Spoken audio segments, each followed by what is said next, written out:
why can't Yvette Cooper do some of this? Because Keir Starmer wants international investment in this country to create jobs. But we're losing 1,000 jobs a day, Secretary of State. You mentioned growth a couple of times. It's not happening, Secretary of State. Indeed, it's gone a little bit backwards. Why? Well, I think we are proud to see we've got stronger growth in this country than any other in the G7, but is it strong enough? Hell no. We have to do more, which is why but we're not we the are strongest making in the G7 anymore, of course, after 2 weeks ago, Secretary of State. We've had in the first half of this year, that was good. Do we need to do better? Yes. And that is why we are making this announcement today on backing this new technology, which we think is a key driver in future. Last week, alongside another AI growth zone in North Wales, we announced 3 small modular nuclear reactors, again bringing billions of investment in and creating 6,500 new jobs. We need to take that immediate action and plan for the long term too. It is tough, but we're determined to deliver. But all the figures, respectfully, are going against you and your colleagues. You've mentioned energy there and your colleague Ed Miliband. We've learnt this morning, you might not have heard because I know you've been busy, but the energy price cap has now risen, Ofgem said earlier this morning. So there's another increase in my listeners' and your voters' costs, Secretary of State. It's going against you, respectfully. So I'd say 2 things on that, Nick. Your listeners will be really worried about their bills, especially as it's freezing cold out there right now.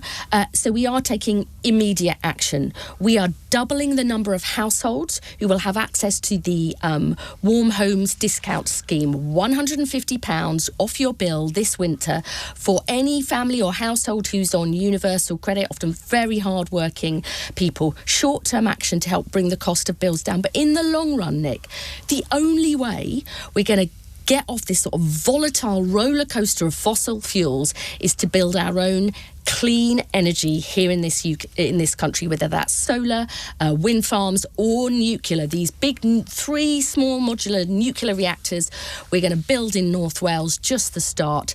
You know, we've got to have short-term action because basically people are desperately worried now, but take the long-term decisions too. As we're talking about tough decisions here in the United Kingdom, Secretary of State, how concerned are you that the Prime Minister doesn't seem to be here as often as he might? In 17 months, he's now on his 42nd foreign trip, close to 200,000 air miles. Why isn't he here more? Because he's delivering for Britain. How? I mean, the country's going backwards. Let me tell you this. Delivering? Well, for the G20, we've announced £400 million worth of deals, export deals, that will back British businesses. The deal with Turkey and Typhoon Jets, 20,000 more jobs here. You, Nick, will rightly ask me what we're doing to tackle small boats. How the hell do we think we can do that if we don't work with our partners right across Europe? But we're not tackling it respectfully. Well, we absolutely are. The numbers are up. 800 came last weekend. But we're also increasing the number of removals. We've got a deal now with France that we need to push forward on. And as you know, Shabana announced a series of really important, tough but fair measures to deal with the increasing number of people, asylum seekers and illegal immigration. But my view is, how do we back British businesses? They've got to be able to export to the rest of the world. How do we create more British jobs? We need to get international investment right here in the UK. We don't need a foreign secretary as well, then, do we? Yes, we do, Nick. That's what are you on about? Well, why can't Yvette Cooper do some of this?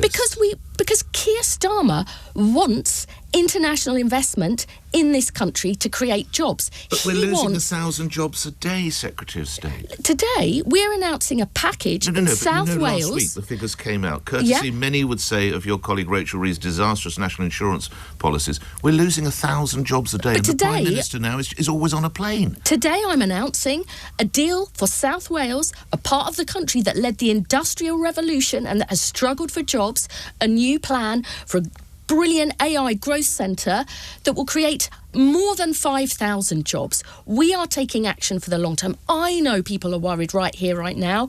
Next week in the budget, I am absolutely sure you will see more about how we back our brilliant British entrepreneurs, how we grow this economy, and we deal with the cost of living. It is tough out there. I know that is. And we need to provide immediate help, but that longer term help too. And I tell you what, I want a Prime Minister who champions Britain in the rest of the world, gets that inward investment, champions British businesses to export. And if we weren't doing that, you'd say you need to get on and do your job as a world leader, and that is what Keir is doing.